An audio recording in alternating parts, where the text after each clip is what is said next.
Hi thinkers, welcome to ThinkX Academy. In this tutorial, we are going to study the use of this keyword in Java.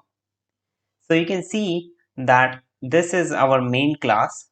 The first thing that I'm going to do is I'm going to create a class student, and in this class, I will create two fields or two members of this class. One will be the marks of the student, and second will be the roll number of the student.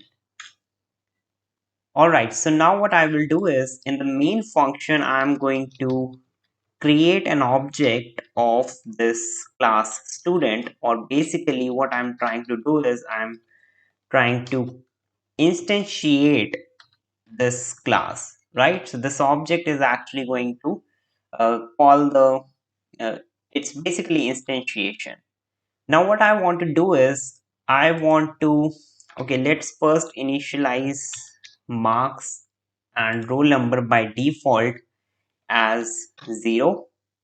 So now what I want is that whenever we will call or we will instantiate or we will create an object of the class student, we should initialize or we should initialize the value of marks and roll number of that particular object, which is student1, by default. And we know that in that case we can actually use a constructor, and we will use a parameterized constructor to do that. So here in the instantiation part, which is this line, we can actually write the two parameters. So let's say the marks of the student is 92.4 and the roll number is 14. Now what I'm going to do is, since we are passing these two parameters 92.4 and 14 at the instantiation process, we will have to capture these two values inside of this constructor. So we will have to just create two local variables, which is, let's say, double m comma and r. So now what will happen is these two values will get copied to these local variables m and r.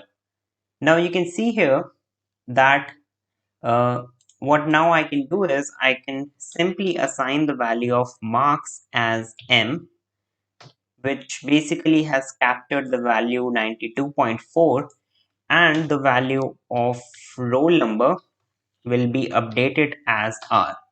So in this way, what I can actually do is I can basically initialize the object with some values of marks and roll number at the instantiation process only. Now you can see that these two values, which is m and r, these two are local variables, and they are basically local to this function or the constructor, since it has the same name of the class. So this is basically a constructor, and these two values are basically local to the constructor. So if you will try to access m outside of this constructor, you will not be able to access it because it is local to the constructor.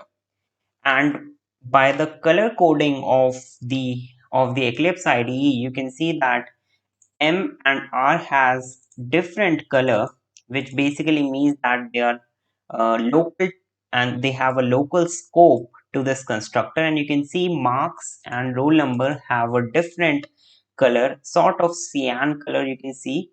And this means that these are the instance variables. We call them instance variables because at the time of instantiation, which is at the time of creating the object, these roll number and marks are assigned to that particular instance. So if I will create more objects of the student class, we will have a different instance of marks and roll number for different types of objects.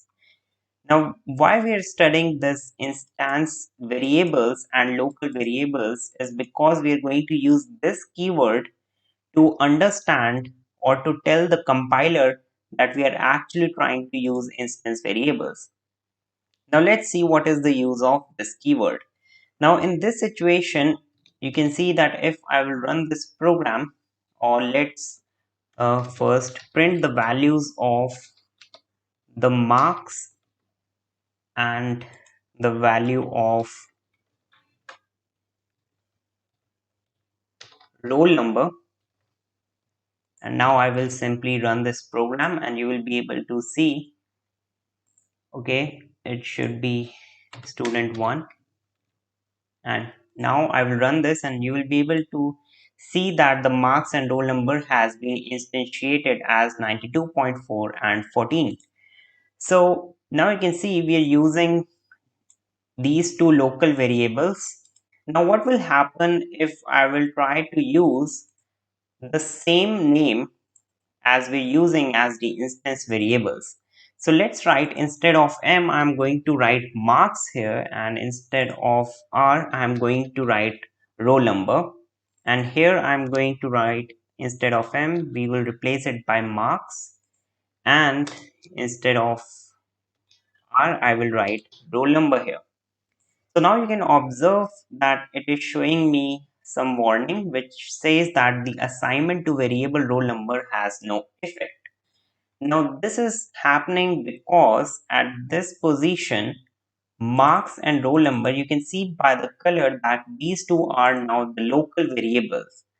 And now you can see here all the colors of these local variables are same, which means that inside of this constructor we are not able to capture the instance variable because they are shadowed by the local variables, which is marks and roll number, which we are passing as an argument to this constructor student.